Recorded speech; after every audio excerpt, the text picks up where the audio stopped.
those of you who may have attended the BBC debate yesterday, we can tell you now that there is in fact a short answer as to who's going to pay for the media, and that's advertisers.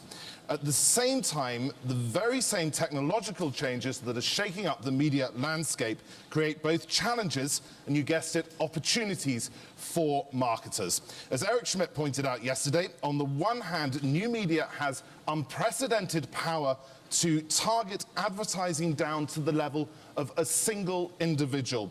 On the other, even new brands have the ability to easily reach audiences which number in the billions. Our panel will discuss building global brands in a fragmenting media world, and our chair is Jonah Bloom, who's the former editor of Advertising Age and the founder and CEO of Breaking Media, which is a startup digital content company. Jonah.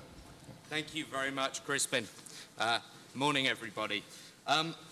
It's an honor to be here and to lead a discussion which I think gets at the heart of what is the biggest issue facing brand marketers today. Essentially, how do you get to a mass audience efficiently in a world which is kind of rapidly fragmenting? I think you've heard a lot yesterday. We had some fantastic sessions about this fragmentation, but let me just quickly hit you with a few more numbers. I know you've heard a few numbers. In the 10 seconds it took us all to sit down there, another 14 websites joined the 234 million websites already out there on the internet. In that same 10 seconds, 115,000 people started watching a YouTube video, and there are billion videos streamed a day now, as you've probably heard. In that same 10 seconds, 100,000 Facebook pages were viewed and 10,000 photos were uploaded in that 10 seconds. And we heard yesterday, we heard Hans Vesterberg talking about that idea that in 2020 we'll have 50 billion internet-connected devices. So I think we've made the point over the course of the last 24 hours of just how radically our media world is fragmenting. And you know, I think that the key question we're answering today on this panel is what that means for the brand marketers. How are they supposed to reach these consumers in a world in which those consumers can watch, listen to, play whatever they want, whenever they want to do it? And of course, those brand marketers are all very important to many of the media companies, as they're still expected in many cases to foot the bill for the content. We've got an amazing panel here to help us answer that question. I'll take you from my immediate left. Samir Arora, who's chairman and CEO of Glam Media, and as such he's kind of gives us a perfect perspective on this, in that in many ways Glam Media is founded to re-aggregate some of those fragments. Samir says he founded Glam Media precisely to create a better way for brand advertisers to connect with their audiences on the web. Glam is now a top 10 display ad publisher in the world, and brings together the flagship sites glam.com, brash.com, with 1,400 other lifestyle and fashion websites, blogs, magazines, and so on. Next to Samir, we have, if I've got it in the right order, yes, we've got James Hogan. James is the reason some of you are here today, literally, because he's the CEO of Etihad Airways. And as such, he's in a perfect position to tell us about trying to build a global brand in today's world. He was appointed to the position on the 10th of September 2006 and brings more than 30 years of aviation and travel industry experience to the airline. James has overseen the rapid growth of the Emirates National Airline since his appointment, and under his leadership, Etihad has already become the fastest growing airline in aviation history. Next to James, we have Alan Horn, President and CEO of Warner Brothers. Alan kind of has two hats on for our panel today. He's both a global brand builder. He oversaw the creation of a small film franchise called Harry Potter, for example. And he's also the leader of a global media and entertainment company that offers many solutions to marketers looking for that global reach. And finally, at the end there, I believe you've already met him, Maurice Levy, chairman and CEO of Publicis Group, obviously the leader of one of the world's largest marketing conglomerates, and a company, he speaks for a company in that sense that helps hundreds of global brands tackle this issue of dealing with this rapidly fragmenting landscape and these hard-to-reach consumers. So guys, I'm going to throw it out to you, and I kind of wanted to start. It was something that came up a few times yesterday, was just touched on, but we didn't really pursue. I want to start by asking just generally about the brand advertising market. You know, in a recession, people very naturally tend to go to those direct response vehicles, and they cut back on some of their brand advertising budget. And I think there's been an argument out there, sort of to say, you know, maybe brand advertising, maybe that won't ever come back in the same way. Maybe we won't see the growth that we used to see. So I just want to really get your feeling for that. Samir, you're, unfortunately for you, sitting closest. The smartest looking panelist so far award, perhaps? I think the pink shirt deserves a clap, actually. Yeah. But, Thank you. I think it's amazing what happens when you actually try to be your own brand. I did not own a single thing pink when we started Glam, so I have to put that out there. On the question itself, I think maybe there's a couple of ways we are looking at this that don't all add up. So first of all, if you look at brands in terms of their core needs of trying to reach a consumer and engage with them early on in the emotional process of engagement, this is what the great traditional advertising models are all based on. And overall in traditional media, between 70 to 80% of the advertising spending goes to what we consider brand advertising, the rest to lead generation or a direct response model. So first of all, whatever the numbers are per country, about 15 to 20% of the total spending is in direct response. What's fascinating is, especially in this downturn, there was a lot of questions on will brand advertising survive, especially on digital. And what happened was almost a reverse trend. So if you look at the three big numbers in terms of search growth, advertising growth on digital where it comes to performance-based, and advertising when it comes to brand-based, actually brand-based is the fastest growing today. The question is, why is that happening? The single biggest reason is that on the internet, traditionally, where we are 8 to 10% of spending of the total advertising mix, that percentage is very heavily skewed towards Google search as well as display performance, which takes a very large part of the non-brand budget. The mistake that I think people have been making with brands is, I spent just under a decade at Apple Computer, and you're not going to see Steve Jobs start sending you flyers at home in a downturn because it's more effective or cheaper to be able to engage with you in a direct response model. Branding is branding. You have to get the consumer involved very early on, and digital is just another medium. Just like companies like Fox understand, it's a new medium, so your television, movies, or your print divisions don't translate to it. But ultimately, all kinds of advertising will happen on the internet. So I can give some specific numbers. Glam is the leading #1 in reach for women in the US, with about just under 80 million unique users a month, about 170 million globally today.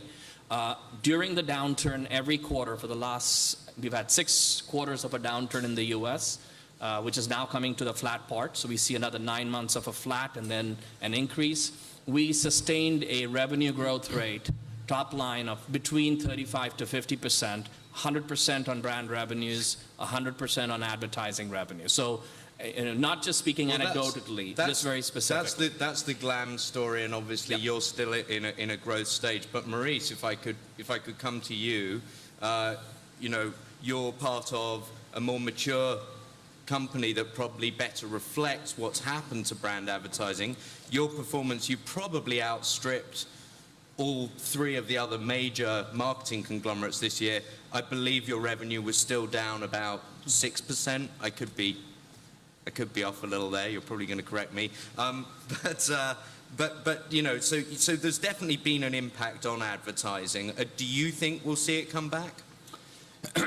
First, I'm very sorry that we did better than the competition. It's not right for us, but I'm trying my best to help them to catch up. We are entering in a world which is far more complex, and the idea that things will come back is, I think, something that we should forget. Things will never come back exactly as they were, simply because the media landscape has hugely changed. The behavior of the consumers is changing dramatically, and the role of digital is becoming more and more important. That said, we should not think that brand advertising is dead. I think that when we are speaking about targeting advertising, it's something that will grow, but which will only create sales. And sales is good. Nobody is against sales. Sales is very good, but sales is not building a company, and sales is not building a brand, and sales is not building value. What's building value is clearly the value of the brand. And to build a brand, you need what we call the halo effect. And I will come back to something which is, Jonah, you know this story much better than I do, which is the famous CEO who said 50% of my advertising money is wasted and 50% is effective. And I think that the most valuable part is that wasted money, or so-called wasted money. Because this is what is building the halo effect, and this is what is building the image of a brand. And the fact that people are carrying in their mind, in their heart, in their brain, an idea of what the brand is all about. But how do clients respond when you say that to them? Because it's quite hard to take that to your board and say, I know it looks like we wasted 50%, but people feel better about us in their hearts. Yeah, there is something that you are very familiar with, which is the loyalty that you build with the consumer. And the way to build a loyalty with the consumer is to create a bond, which is mostly based on emotional links and the emotional communication that we develop. And when you create that emotional link, you create what we call loyalty beyond reason. When people are buying a product, they are doing it for two reasons. One which is rational, the other one which is emotional.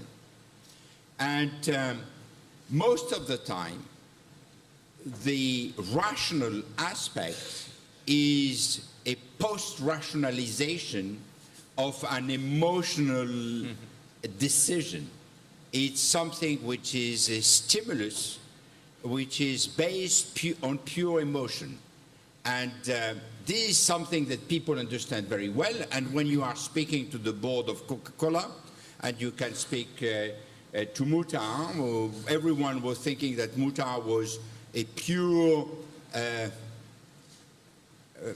bottler's dealer. In fact, he is a fantastic marketer, and he has perfectly understood that, and he is building a new growth of the company, which is just incredible. And when you speak to P&G or to L'Oreal or to Nestle, you have exactly the same kind of feeling. And what some brands and some fantastic companies in the world have lost is this idea. I will not mention the name because we have some relationship, but let's take one of the major car manufacturers in the US. During many years, the only thing that they have done is advertising to explain that there is 2,000 cashback, or there is free credit, or they start paying after 30 months, and what the value of the car is all about, what is the image. And all this was lost. And all the money was spent only to develop the idea the car was cheap and they get value. when you are behind a driving wheel, you have a feeling. And if you lose that feeling, you better be elsewhere. Thank you. Thank you very much. And I mean, I think it's also, it sort of speaks to the same point as Samir was making when he's talking about being at Apple and the fact that you would never see Apple, which is almost universally recognized, always on the top 2 or 3 list in terms of global brands. You're not going to get direct mail leaflets from them telling them that their computers are cheaper this month. James, come to you. I mean, how do you think about this? You're in the mode of brand building. How do you respond to the things that you've heard from Samir and Maurice? Do you need to get direct messages out there that say we fly from X to Y, or is there a sort of bigger brand building exercise that you're going through right now? Well, absolutely. We're an airline that's just 6 years old, and we've got advantages, and like any airline, hugely competitive industry. The advantages in the last 6 years, we're a non-legacy carrier, so we had a clean sheet of paper. A clean sheet of paper to build a world-class airline. Simultaneously, we're part of the Abu Dhabi story, how we link with the development of Abu Dhabi as it rolls out its initiatives over the coming years. And Etihad as a brand in the early days was unknown. So the first challenge for us in building the brand was a journey. And how do you position this airline that operates today to 65 countries of the world, from Abu Dhabi to Australasia, Middle East, Indian subcontinent, Europe, and to the USA. How do you sprint your funds? How do you build that brand? What is the proposition? And there were a couple of fundamental premises. We determined with the board that we'd be the best airline in the world. A very simple proposition, firstly for our staff. You know, what type of airline are we going to be?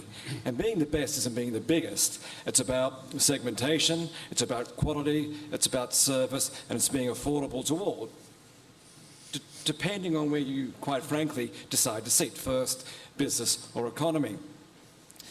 Building the brand, we took a view with our agency, and we, instead of having a fragmented approach, we have built over the past 3 years one agency group, a very strong branding proposition.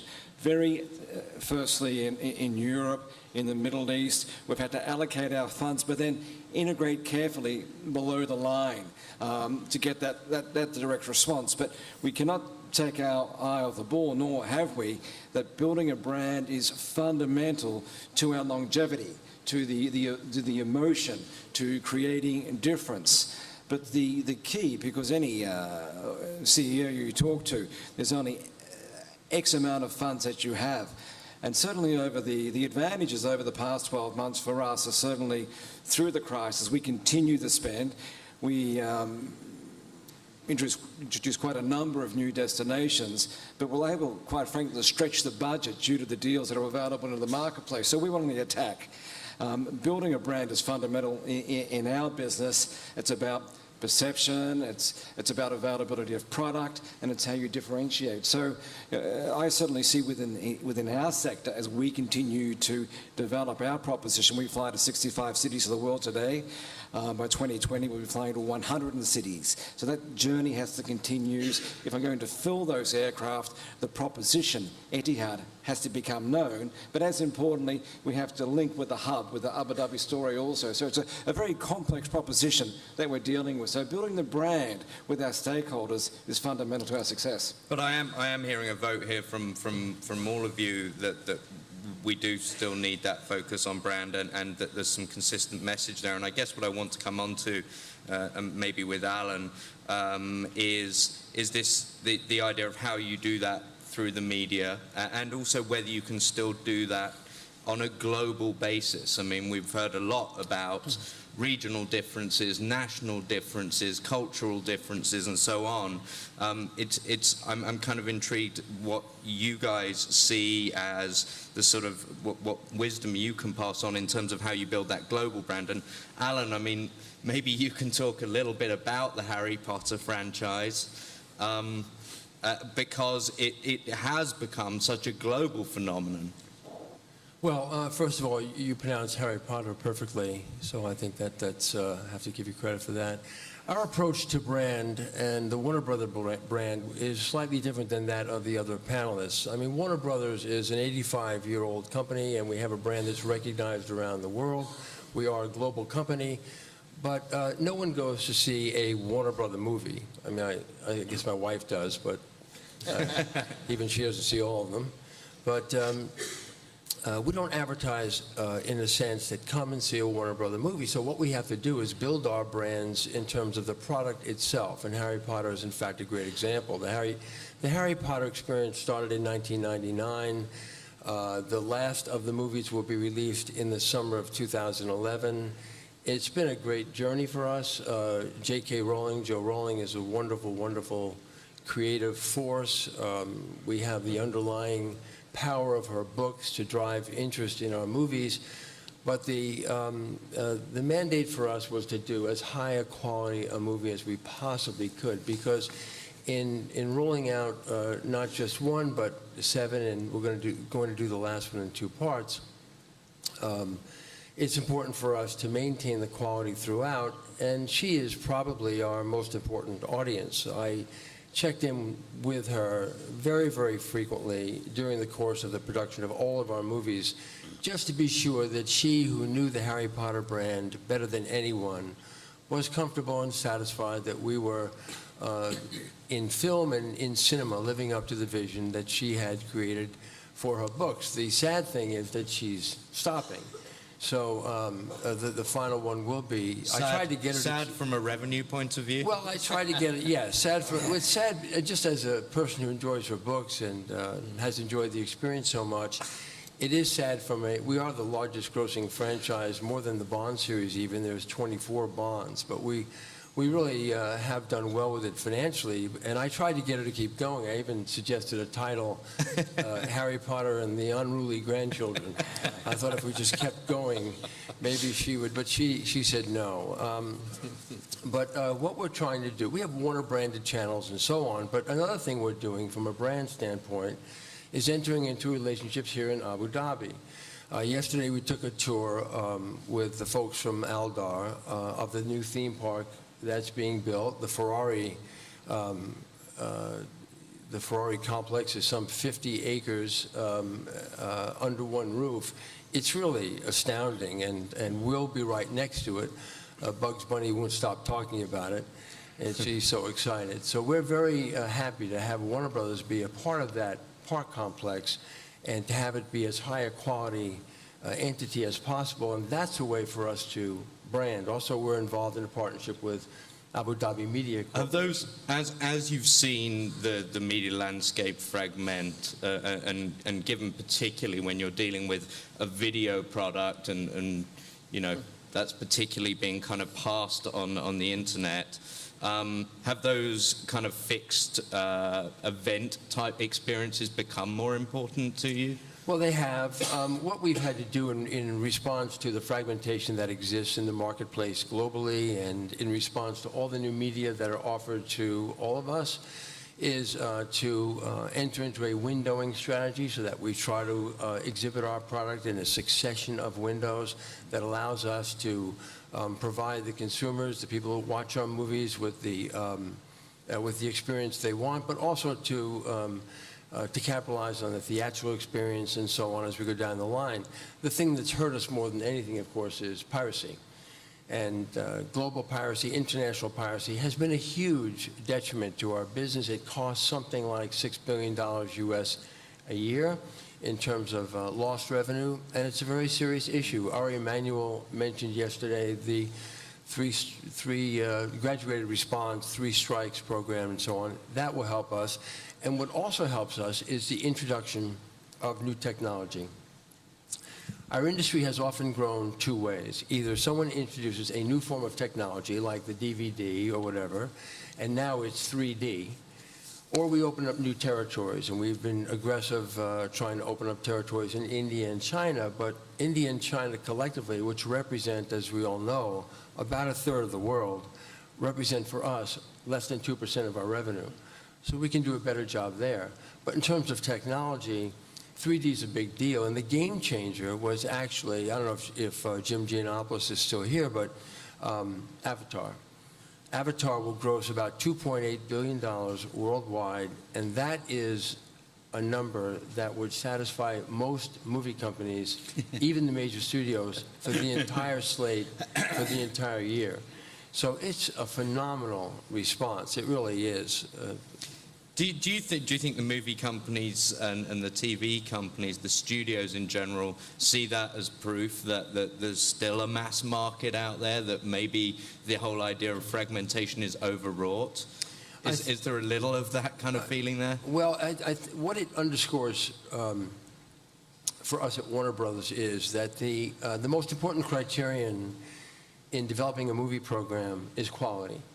If you can make, because it's the only business I can think of, perhaps the movie business would be included, where the price of our product to the consumer is the same regardless of the price of manufacturing the product.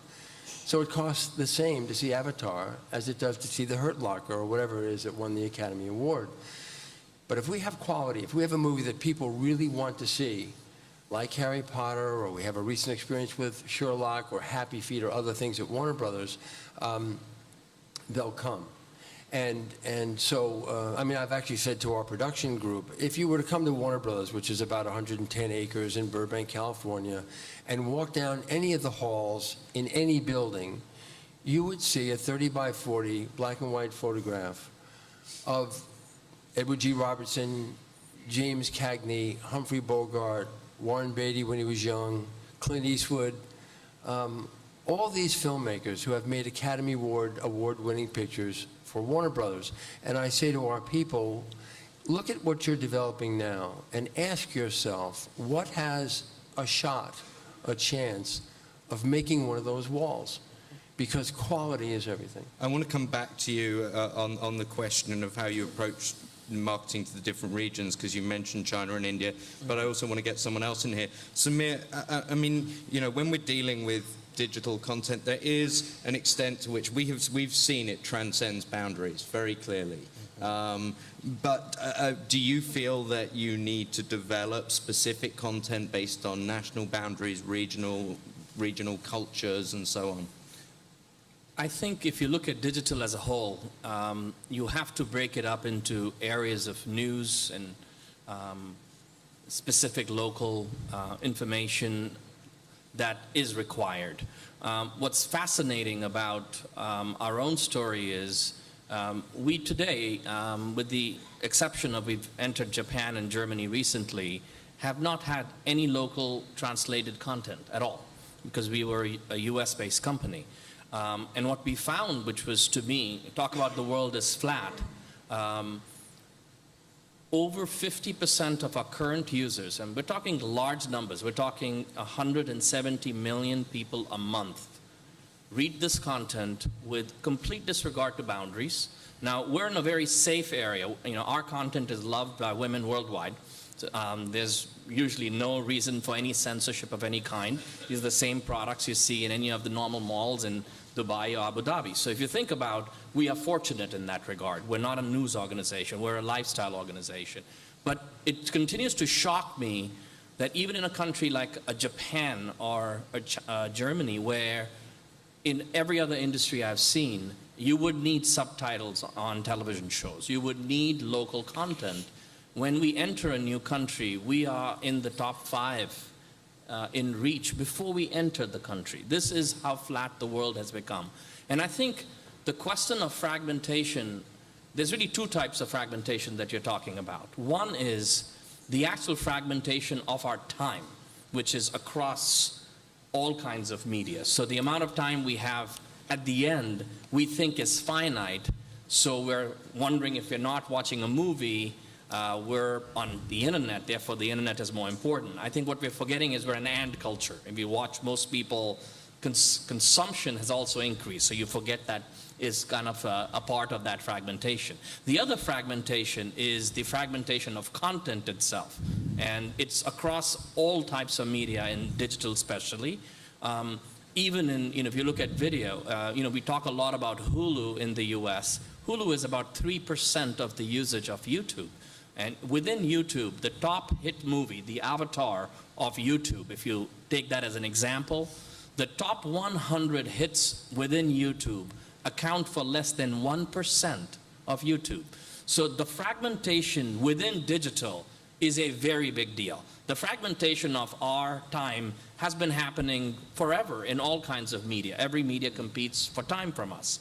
Now, why is that happening? Why on digital is fragmentation so high is something most people don't talk or think about. And for me, it's very simple. It's the first medium in which there's no control of distribution. And the way I look at it is much like, you know, a early form of what you think about a Ted Turner or John Malone had to do in the US when they really built cable, is there's fragmentation going on because the tighter the control of the number of properties, the fewer titles you have and the higher the hits business you're in. So many businesses and media need big hits, movies, books, etc., because at the end of the day, there's a limited amount of reach through, let's say, theaters. DVD changes that completely. Streaming to you changes that. When you go from 2 or 3 television channels in a country to 7 to 10 to 100 to 1,000, fragmentation starts hitting television itself. So on the internet, as you started the panel with, there's over 200 million websites. Even in a small country, you're not only looking at the local sites, you're looking at all the sites. And I believe actually the second wave of the web, if you look at the first wave of the web digitally, as in the creation of content, you know, websites leading up to blogs, then video. The second wave of the web, which is what we're under today, is fueled by Google and search, so you can also find all this fragmented content. This creates a perfect storm, as we call it.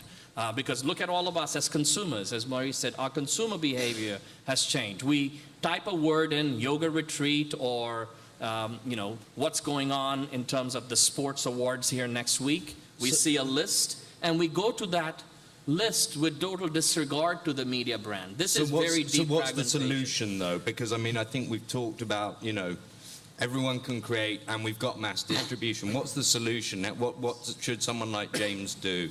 I think that the most important thing is not to lose sight of the fact that the audience is not getting fragmented.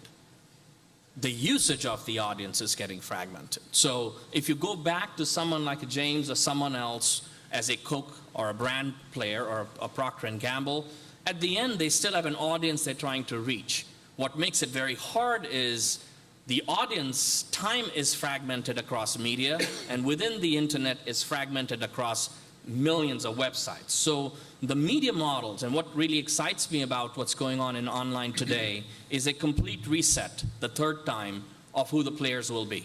And the reason for that is your question itself, which is it is absolutely essential to re-aggregate the audiences that the brands need to be able to go in the early part of the consumption emotionally. But how are we doing with that re-aggregation, Maurice? I mean, I saw you somewhat, grimace might be the wrong word. I think that we are entering in a phase which is highly complex, and that the idea that we will have no segmentation or we will have one unified world is something which is wrong. I don't know, maybe in 20 years' time from now, we will have a real global communication system. The channels exist, but the communication is very different because we are dealing with something which is very strange, which is called human beings. And the culture of human beings and the habits and the way they are grown up is something which varies enormously from a place to another. And you can take just this area, which is called the Emirates. You have Abu Dhabi, you have Dubai. They are very different. They are united, I don't know how much, but they are very different. And Don't tell someone from Dubai that is from Abu Dhabi, and don't tell someone from Abu Dhabi that is from Dubai.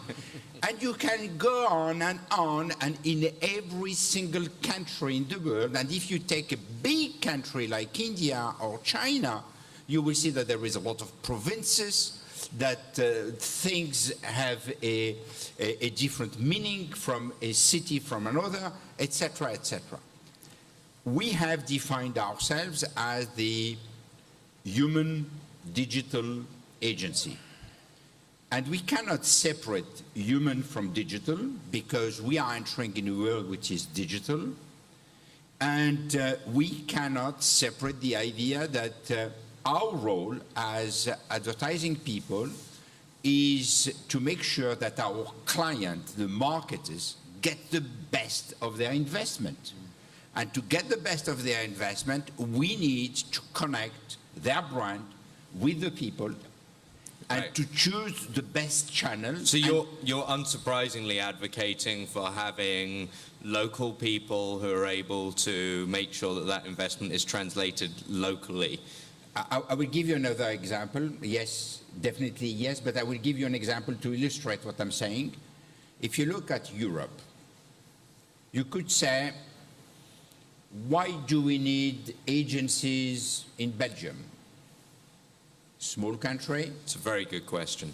It's a very good question for when you look at this from a financial standpoint and you say, okay, why should we have an agency there? We could handle the French Wallonie from France, and we could handle the Flemish from the Netherlands. Reality is that it's much more complex than that. Right. And that we cannot do that. So we need people who understand people. We need connection. What we do is to connect the people with something which is called emotions.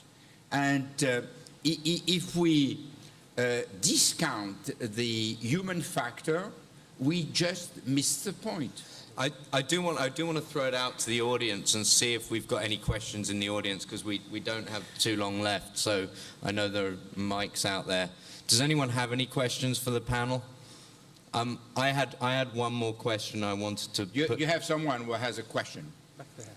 And it's a woman.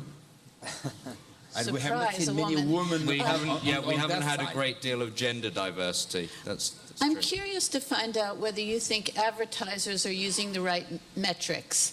Because if it's number of eyeballs that you're trying to get, is that the wrong measurement? If we had a panel of advertisers up here, would they be on target? Because you're talking about attracting quality audiences for a variety of reasons. And how do you make the case to advertisers that quality audiences matter and that you can find them? And that's true for news and for brand building. I think the question is at really the heart of kind of the issues of fragmentation and what Maurice said, which I agree with. It's the nuances of local and channels pulled together makes it a very complex. But at the end of the day, my last position at Apple was a brand builder.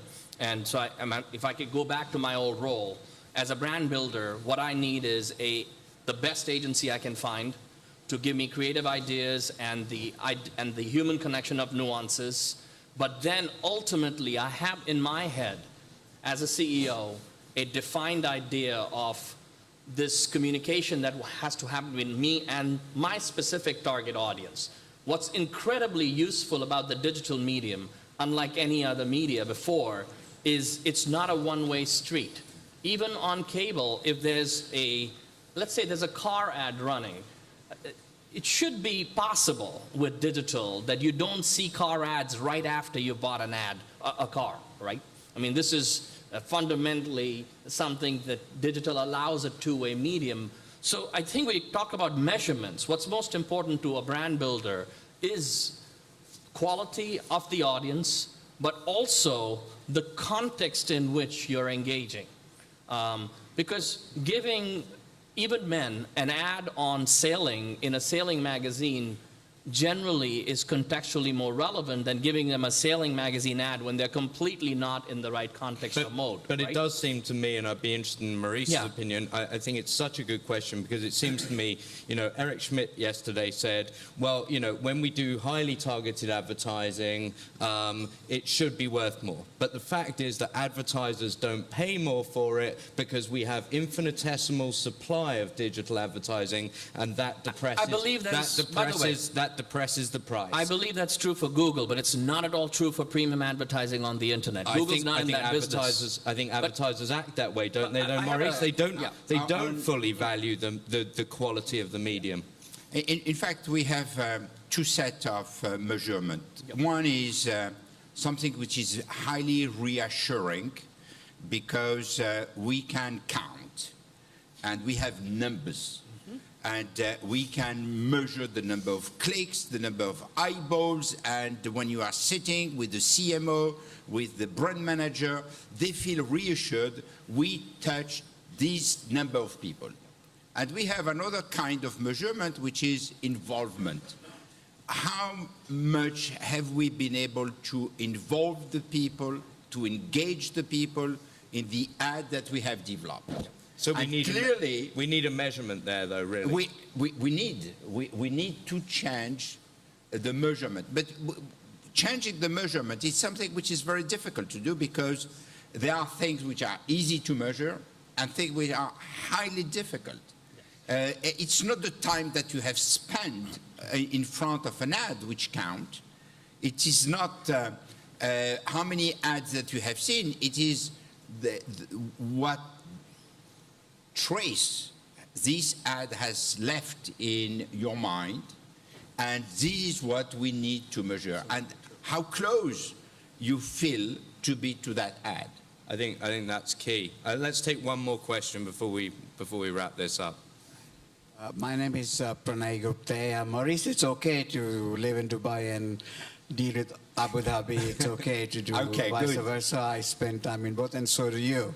It's one federation after all, as you know.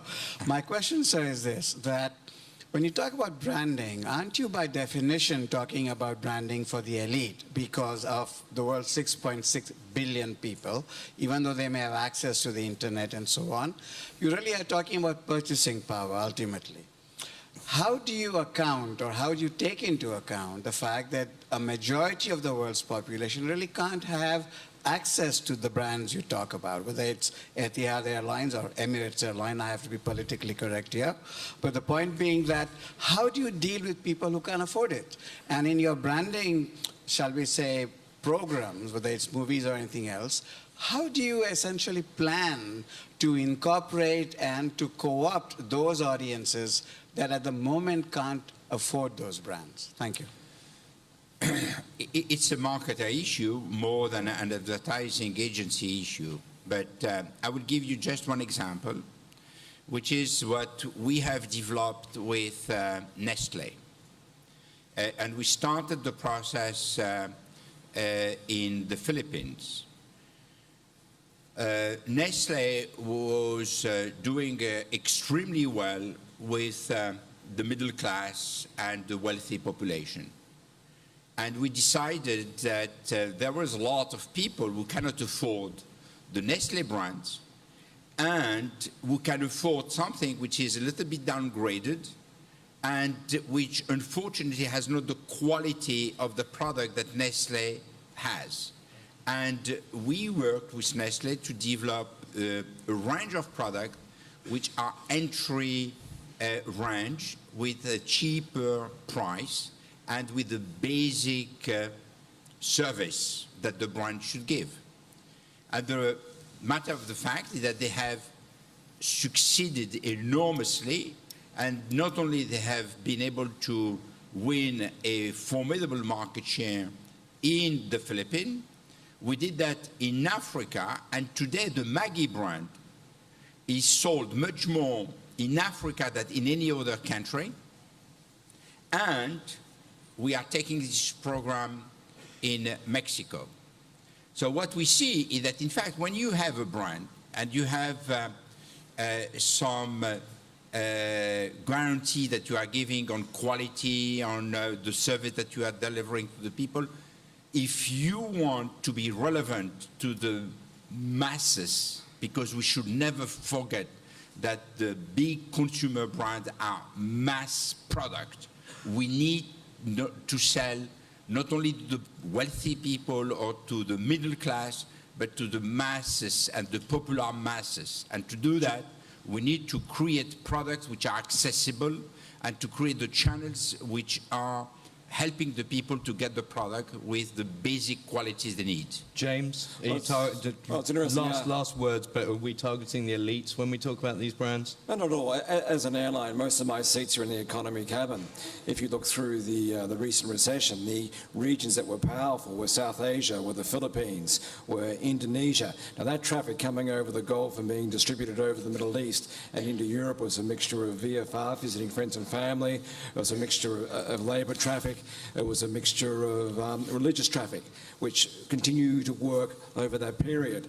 The challenge there for us was how do we get into the travel trade, into the bookers, and then a perception of value, a perception of product on board that met the cultural requirements, whether that be movies, whether that be cabin crew who speak the language, or because when people come into that environment of boarding an aircraft, say in Indonesia, coming over Abu Dhabi to another point of the Middle East, that's quite an experience. They're out of their comfort zone. So for us, it's very important that we take that brand into all layers of a community. India is a classic market of 300 million middle class that a lot of people talk about, 40 airports in 10 years, 70 airports, but at the bottom level, a huge market that we need to attract, we need to build a brand, and it's not the traditional methods. That's more so through the intermediary, but we are seeing more traffic coming, quite frankly, over the net. So I think it's, you know, the consumer, fragmentation, it just presents continued opportunity as the rules of business change.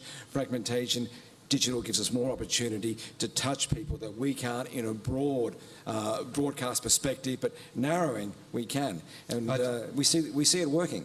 I think it's a perfect note to close on. I think it's always interesting that whenever you start talking about global branding in whatever kind of world, we do end up saying there are so many opportunities in the changing world, and that so much of it, you know, Maurice talked about GM. I don't think he named them, and Nestle, and no, sorry, a big American car company whose product quality may have been a problem.